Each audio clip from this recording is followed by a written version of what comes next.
I don't know how many people. I don't know how many people we're going to have on this call today. It is the season. This is where a lot of the agents are like your customers. They're Caspers. They ghost you. Okay. But anyway, I just want to say next Monday is our last call of the year. And we have two very special guests on. I'm very excited. However, I must make a note.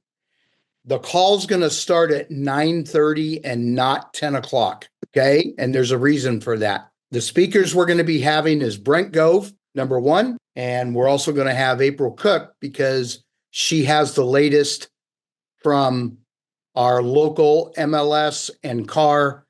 And believe it or not, there's changes coming to the paperwork. So she's going to announce those.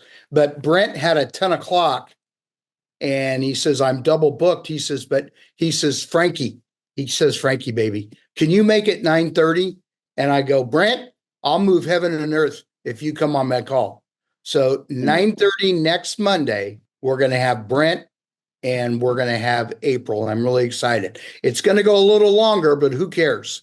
It's our last call of the year and we won't have another call now until I think the 6th of January, which is Monday. This is the big break that we're going to have.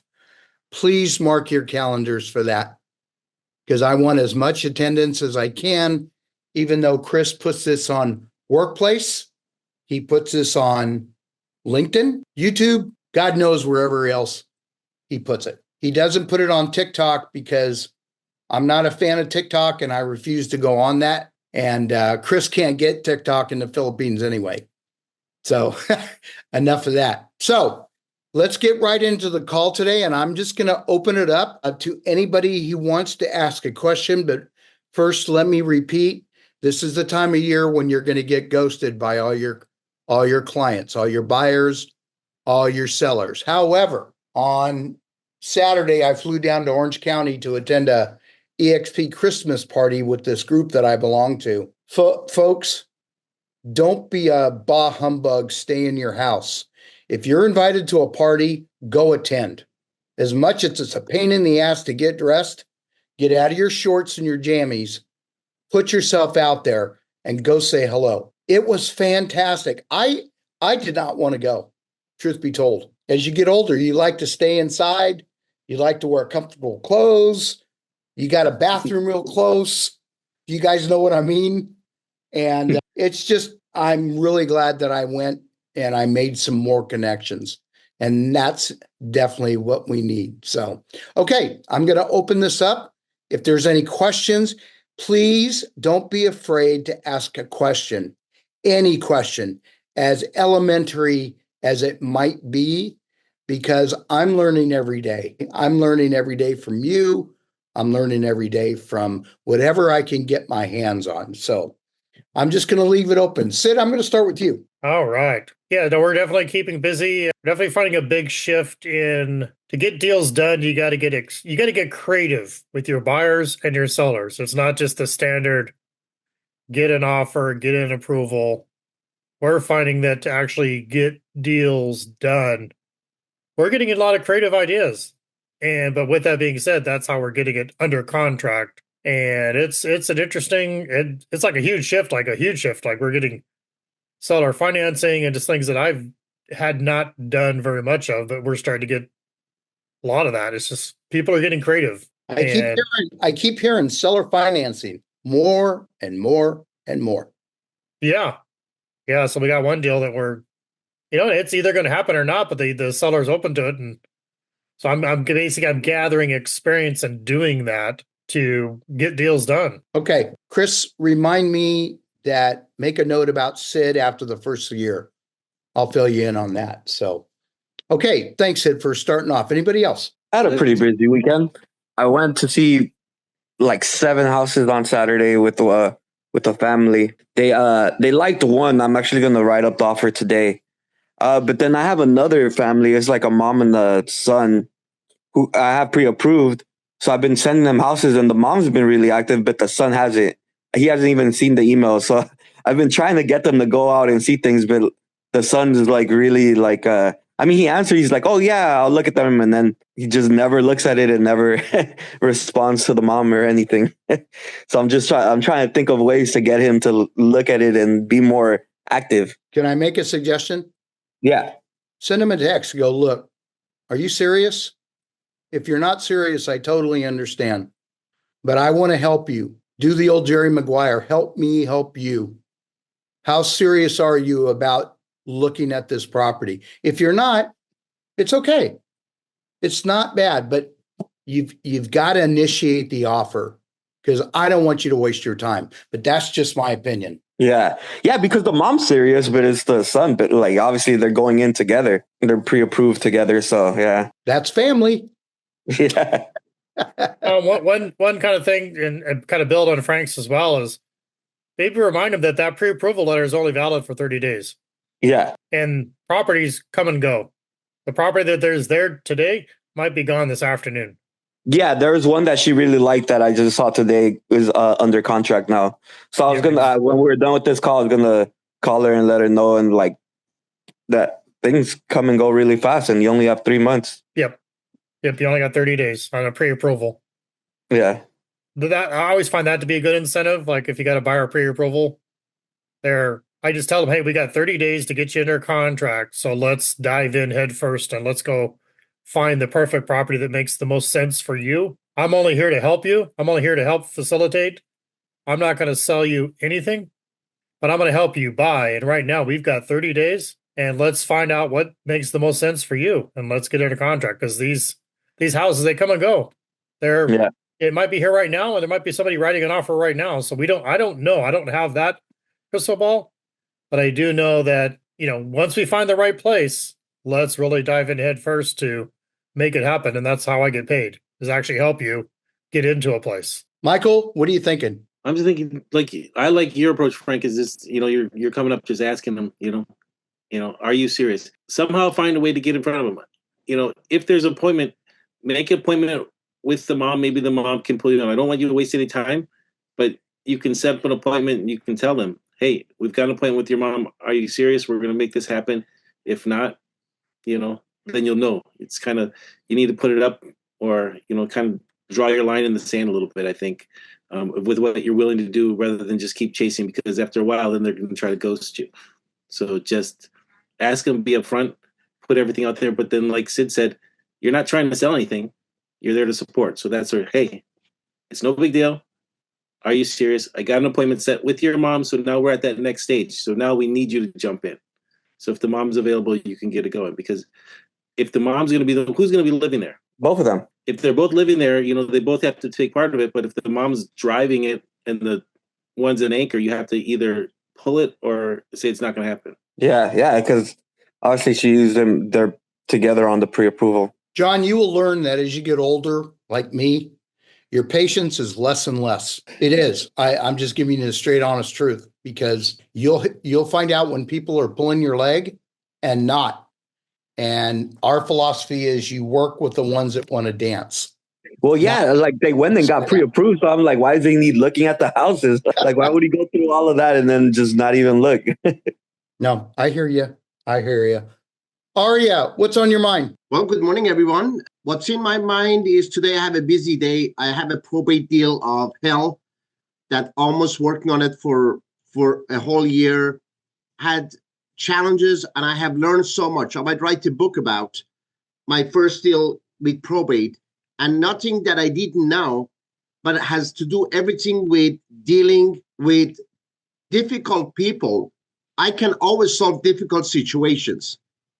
But when people become unreasonable, self-centered, egoistic, it's all about me, it's become very challenging. And overcoming it, puts me in a very humble position, because I'm learning and growing from it. I'm at the point in my life that I know that I have to do my very best, but whatever comes at me, I'm a God-loving person. I feel we are all have God in us, and we are fully capable of doing anything that we put our mind into it. Our limitation is our mind. And when we have a difficult situation or anything that we don't like, Wayne Dyer, one of my mentor that passed away, He says, just rewrite your agreement with the universe. So the same way that if you write a contract, an agreement, and if you don't like it, you're countering it, you're changing it. So if there is something in the universe, whatever it is a client, it's a deal, something that you don't want to, just smile and rewrite your agreement with your universe. And just that gives you control. Just knowing that is not about other people, what they're going to say and how they're going to dictate you run your life. It's all about how you're showing up, your mindset, and that you're fully capable and control of anything that you want to do. And that's really, it's enlightened me, puts a lot of pressure away so that I would not say, well, why this and why that, and getting into the minutia of things that we all get to. But I just know that I have to really look at the broader pictures, do the very best. And the reason that I was put in this situation to close this deal and make it happen is because I need to build some skills to make sure that I am ready for whatever God wants me to do next. And we can only get better when we really go and do it. Like Frank said, get out of the pajamas, go and do it. If there is a challenge, it's an opportunity that is waiting for you to grow. And I'm all committed for the year 2025 is really giving my very best that I've ever given, not to make more deals, but to create as many transactions that are life-changing, that people say, I want to work with him, I love him, and I want to reciprocate that and love all of you, everybody that comes. Just know that everybody is created by our Creator. And if you love God, you got to love his creation, no matter if it's a tree, another person. And always, if they're unreasonable, if there is anything, don't look at the task on hand.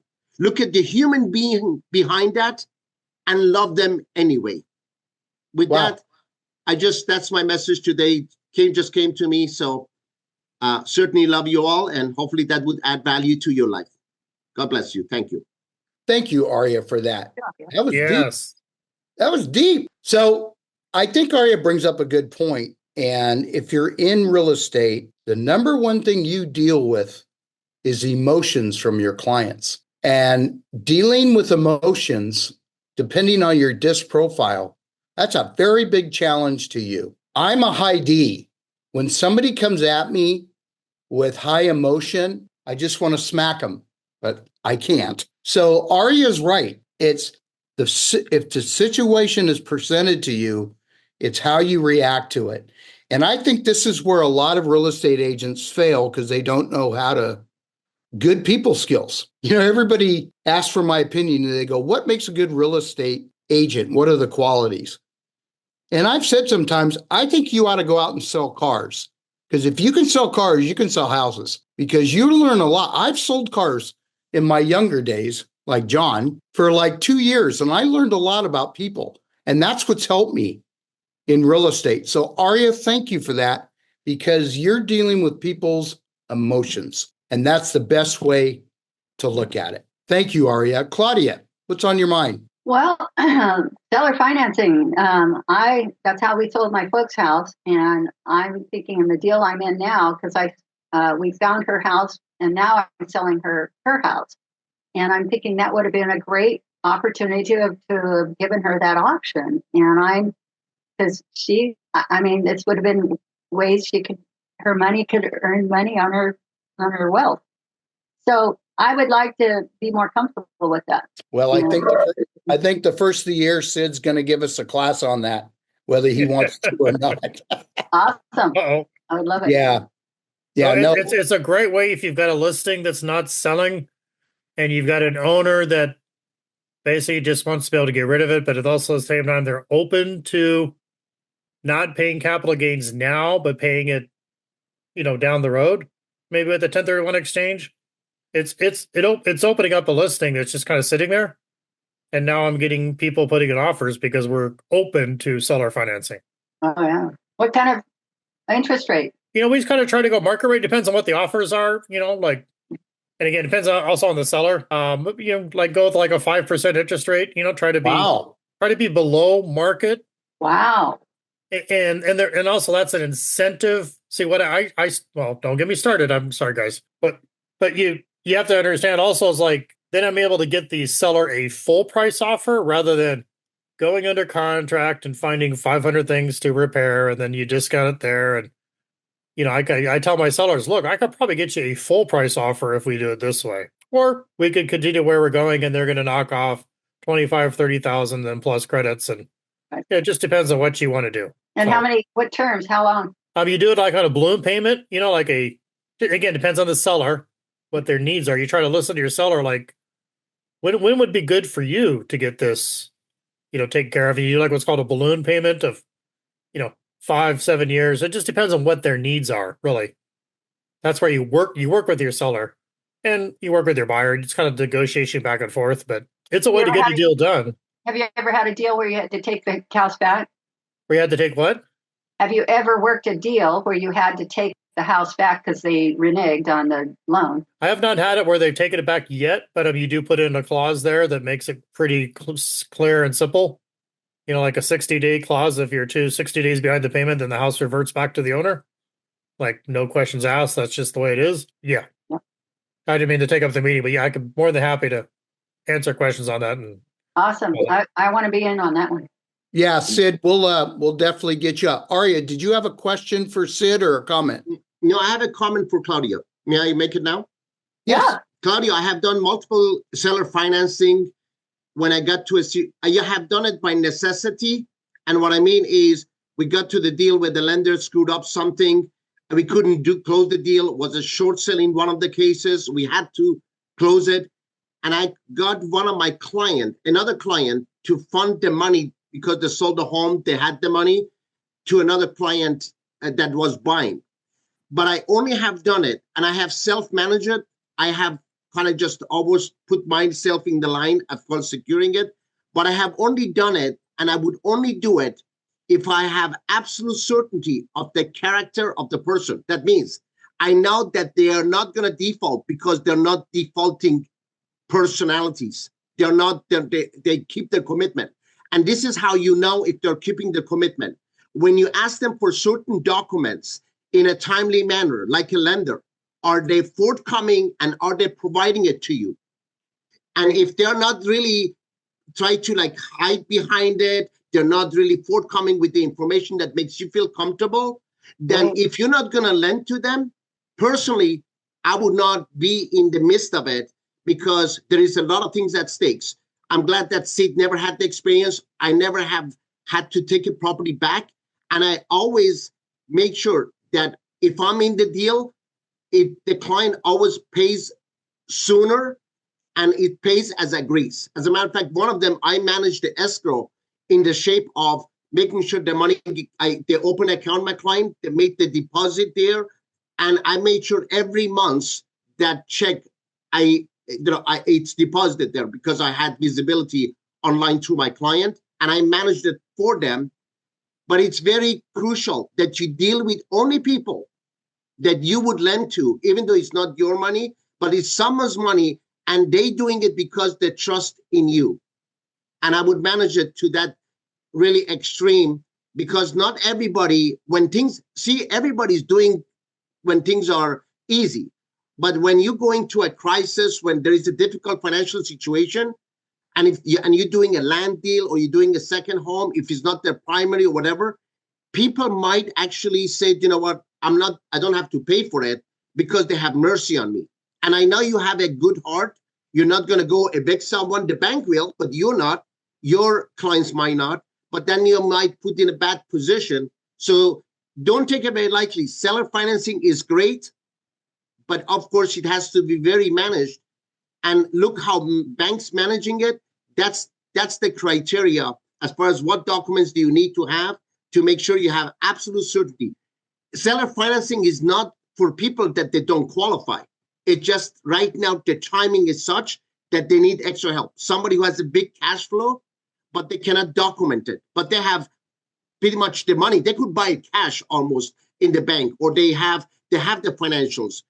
But it has to be a difficult situation, not difficult people.